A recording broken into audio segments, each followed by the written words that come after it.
Volkswagen Amarok'la birlikteyiz. Amarok, Volkswagen'in yakışıklı pick-up'ı. Yakışıklı diyorum çünkü eskiden pick-up'lar bu kadar dikkat çekici, bu kadar ihtişamlı değillerdi.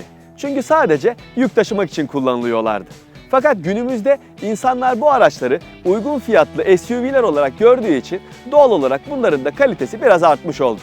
Bakalım Amarok bu anlamda insanların beklentilerine ne gibi cevaplar verebiliyor acaba? Gelin hep beraber inceleyelim.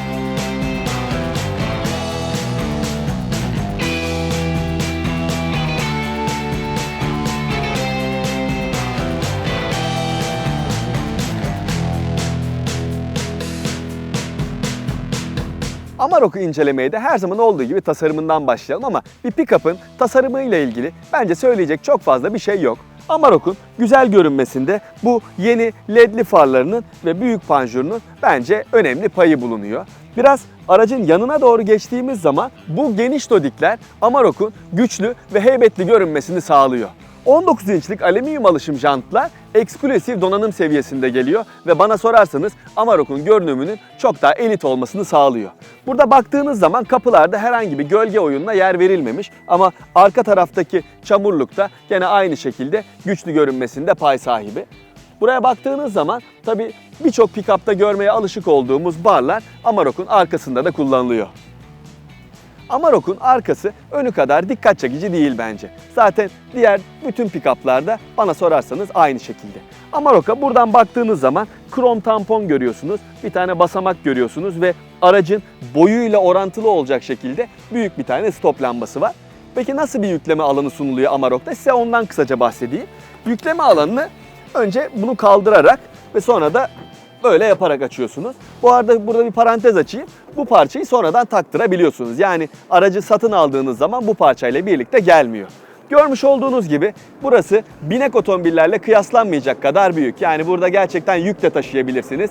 Günlük eşyalarınızı da taşıyabilirsiniz. Fakat bir tane dezavantajı var burada. Bu kapak bu şekilde açıldığı için İçeriye uzanmak istediğiniz zaman tabii zorlanıyorsunuz. Yani burası nereden baksanız bir 1,5 metreye yakın bir mesafe var burada. O yüzden bunun dezavantajı olduğunu söylemem lazım.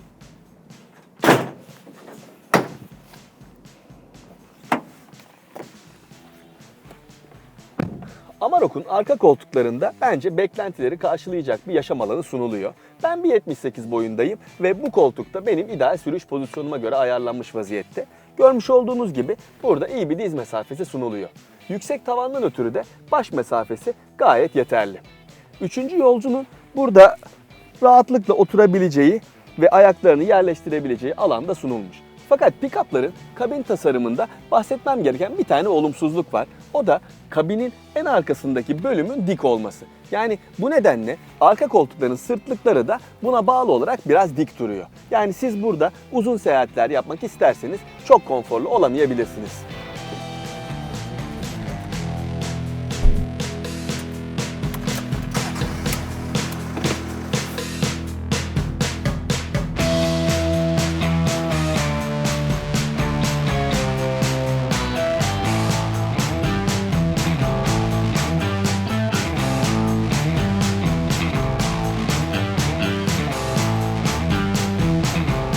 Amarok'un içine biner binmez bir Volkswagen kullandığınızı çok net bir şekilde anlıyorsunuz. Direksiyonuyla, gösterge tablosuyla, müzik sistemiyle ve klima kumandalarıyla bunu size çok net bir şekilde gösteriyor.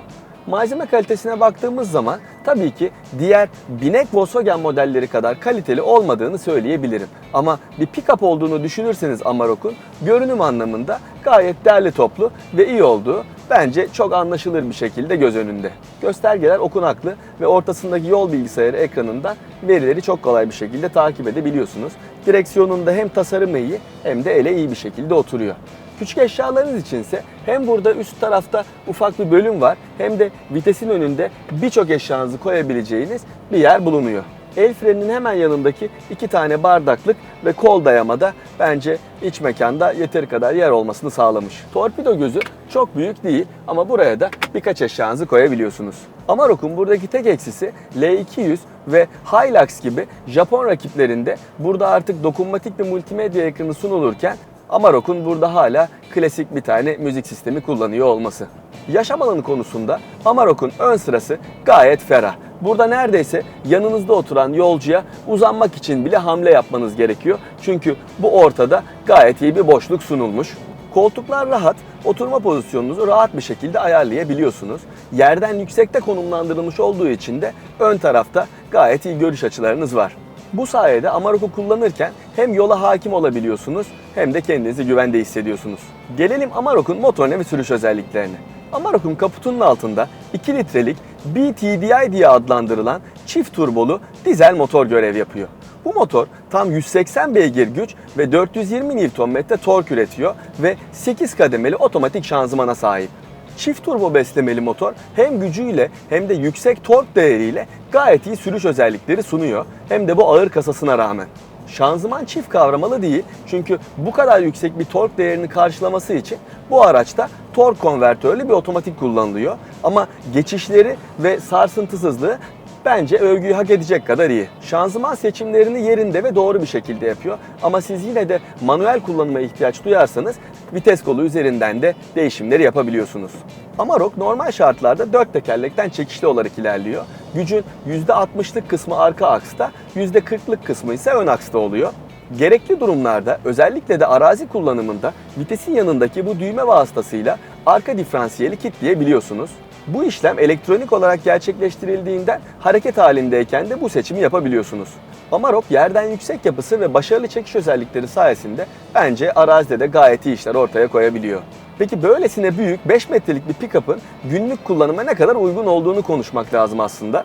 Bir kere kullanım kolaylığı anlamında Amarok'un sorunsuz olduğunu söyleyebilirim. Ama eğer bu kadar büyük bir araç kullanmaya alışık değilseniz, özellikle şehir içindeki manevralarda, sokak dönüşlerinde ve park etmek istediğinizde biraz zorluk yaşayabilirsiniz. Park etmek yine aslına bakarsanız o kadar da büyük problem olmuyor. Çünkü benim bu kullanmış olduğum araçta hem önde hem de arkada park sensörleri bulunuyor. Bu da şehir içinde bu aracı sokabilecek bir park yeri bulduğunuz takdirde ızdırap olmaktan çıkıyor.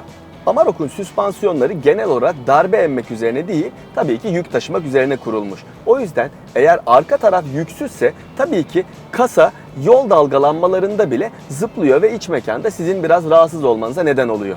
Gövdenin bu salınımı ön sırada çok fazla hissedilmiyor olsa da bu sarsıntıyı arkada oturduğunuz zaman çok daha fazla hissediyorsunuz. Ama sonuç olarak bu Amarok'un problemi değil, genel olarak pick-up'ların temel sorunu. Yani eğer Amarok'u uygun fiyatlı bir SUV mantığıyla alıyorsanız konfor beklentilerinizi o anlamda karşılayamayacağını net bir şekilde söyleyebilirim. Amarok'un direksiyon tepkileri ve yola tutunma istekliliği bence bir pick-up için hiç de fena sayılmaz. Amarok'u makul hızlarda kullandığınız zaman yalıtımı ile ilgili rahatsız edici bir sıkıntı yok. Ama yüksek hızlara çıkmak istediğiniz zaman veya ani hızlanmalarda gaza yüklendiğiniz zaman motor sesi kabinde hissediliyor. Ayrıca aracın aerodinamisinden ve büyük aynalarından ötürü de gene yüksek hızlara çıktığınız zaman rüzgar sesi içeride duyulmaya başlıyor. Tüm bunlara rağmen bile bence Amarok'un yalıtımının zayıf olduğunu söylemek haksızlık olur. Çünkü sonuçta bu bir pick-up.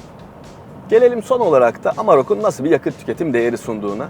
Ben bu aracı 200 kilometredir kullanıyorum ve şu anda yol bilgisayarında bana 10.7 litrelik bir tüketim ortalaması gösteriliyor. Bence aracın gücü ve boyutları dikkate alındığında bu değer hiç fena sayılmaz. Ayrıca şunu da belirtmem lazım. Ben aracı bugün çalıştırdığımdan beri tam 80 kilometre yol yapmışım ve şu anda da onun ortalaması 8 litre olarak gösteriliyor. Yani buradan Amarok'un eğer yüksüz ve açık trafikte kullanılırsa tutumluluk potansiyelinin olduğu gerçeği de ortaya çıkmış oluyor.